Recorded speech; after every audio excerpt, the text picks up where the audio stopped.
Hi everyone. Today we'll be discussing the LeetCode problem of the day, smallest number with all set bits. So here you are given a positive number n, and you just have to return the smallest number x, which is greater than or equal to n, such that the binary representation of x should contain all set bits only. So for example, we have n equal to 5, which is in binary 101. So for this, we have to return an x which is greater than or equal to this number. And it should also contain all ones. So we can, for example, return this number, which is 15. So 15 is greater than or equal to 5, and this contains all ones.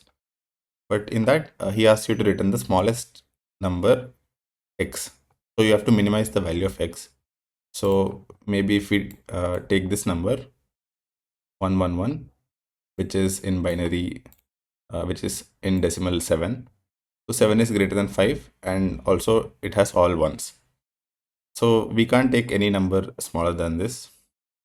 Suppose if we take this number with all ones, this is only 3. So 3 is less than 5, so we can't pick this.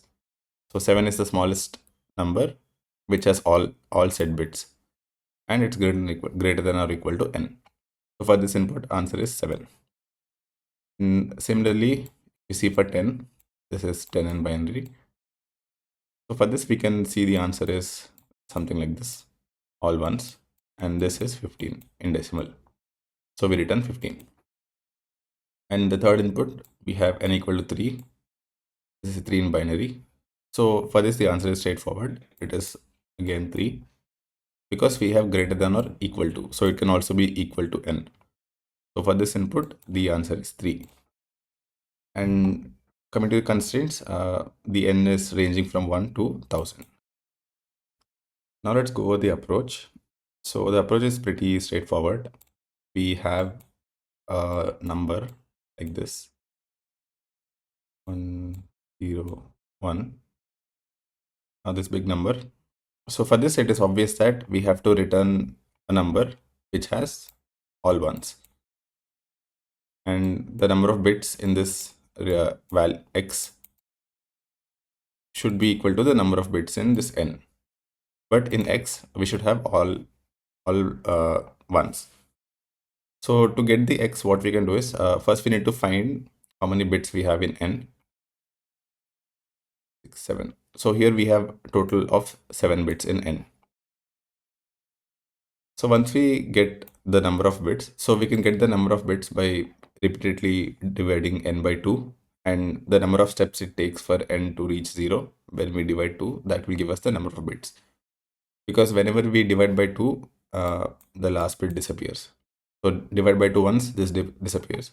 Divide by 2 next time, this disappears, and so on. So this number, we can divide it by 2 7 times, so it has 7 bits. Now to get the value x, which is all ones, first we take 2 power 7. So 2 power 7 will give us a value like this, 1 and all zeros. So 2 power 7 will have 8 bits. So for example, if we have 2 power 3, which is 8, and this has 4 bits in total. So 2 power 7 will have 8 bits in total. So 2 power 7 will give us this value, and to achieve this value, we'll just subtract 1. When we subtract 1 from this number, this will become all ones. So to form this number, all we have to do is find the number of bits in n, and just do 2 power bits, and then minus 1. So this is our answer. And instead of doing 2 power bits, we can also left shift 1 bits number of times. So 1 left shift bits is same as 2 power 1, 2 power bits, and minus 1. So let me quickly show this 1 left shift bits. So for example, let's take 2 power 3. So 2 power 3 is 8, which is this in binary. So if I do 1 left shift 0, it remains 1. If I do 1 left shift 1, so this 1 will get shifted to the left and a 0 gets added. So 1 left shift 1 is 2 in binary, and 1 left shift 2, that means we are shifting 1 to the left 2 times. So 2 zeros will get added and the 1 will get shifted to the left. So 1 left shift 2 is 4. And similarly, 1 left shift 3 equal to 8. So by this, we can say that we can see that 1 left shift x is equal to 2 power x. So to find the 2 power bits, we can just left shift 1 by bits, and then to that you subtract 1, and that will be your answer. Now let's quickly code the approach. So first, let me take a bits variable to find the number of bits in n. While n is greater than 0, I keep dividing n by 2 and increase the bits. Division by 2, we can also do left shift. So suppose we have n as 1, 0, 1. If we do n right shift 1, so this number shifts right. And when that happens, it will be something like this, 1, 0, and this last one disappears. So shifting right is same as dividing by 2. So instead of dividing, we can also shift it to the right.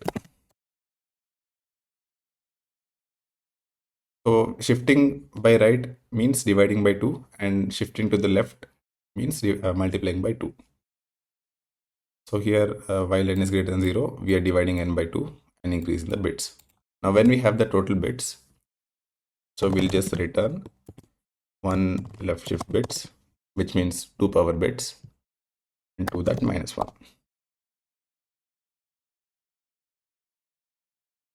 Okay, let me submit.